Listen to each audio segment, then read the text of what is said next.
క్రీస్తునందు ప్రియమైన మార్నింగ్ మన్నా చూస్తూ ధ్యానిస్తున్న ప్రియ బిడ్డలందరికీ ప్రభు యేసుక్రీస్తు వారి నామమున శుభములు కలుగునుగాక.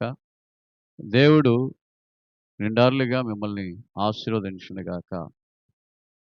ప్రియులారా, ఈ దినాల్లో ప్రజలు సమాధానము లేకుండా సమాధాన కొరతతో గుండె చెదరి బాధతో ఉంటూ ఉంటారు.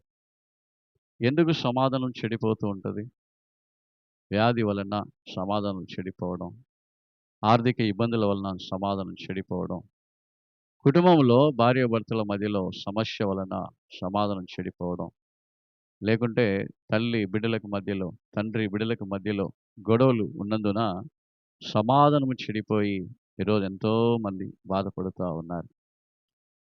కానీ ప్రభువుల ప్రభు, రాజులకు రాజు, దేవాది దేవుడైన యేసయ్య, ఆయన ఎవరైతే నిండు మనసుతో వెతుకుతున్నారో, పూర్ణ మనసుతో, పూర్ణ బలముతో ఆయన వెతుకుతూ ఉన్నారో, ఆరాధిస్తూ ఉన్నారో, వారికి ప్రభు సమాధానకర్త అయి ఉన్నాడు.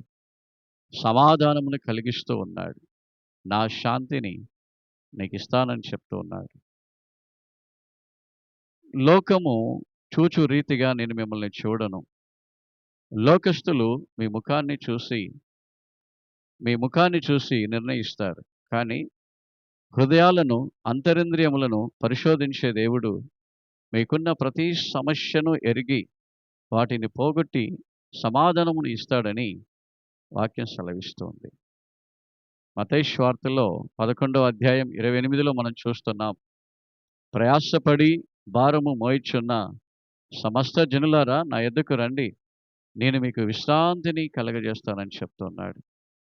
కాబట్టి ప్రియా దేవుని బిడ్డ, ఆ సమాధానమును, ఆ విశ్రాంతిని, ఆ నెమ్మదిని మనకు కలిగిస్తూ ఉన్న ఆ ప్రభుల ప్రభుని మనం ఆరాధిస్తే, స్తుతిస్తే, ఆయనకు మన హృదయాన్ని ఇస్తే, ఆయన మనలోనికి వచ్చి గొప్ప సమాధానమును, ఈ లోకం ఇవ్వని సమాధానమును, శాంతిని ఆయన మనకిస్తాడు.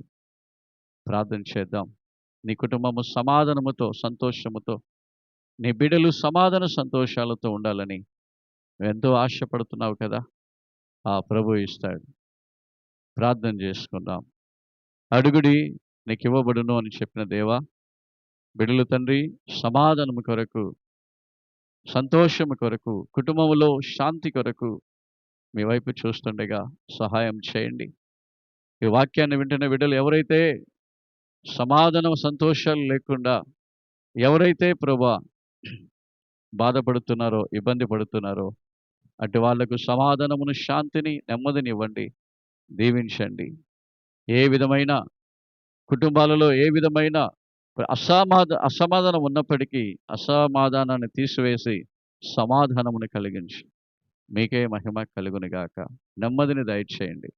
ప్రార్థన విన్నందుకు, అలాగే చేస్తూ ఉన్నందుకు, చేయబోతూ ఉన్నందుకు వందనాలు. అతి త్వరలో రానయ్యున్న రక్షకుడు, ప్రియుడు యేసుక్రీస్తు వారి నామంలో ప్రార్థించి వేడుకుంటూ ఉన్నాము తండ్రి. ఆమేన్.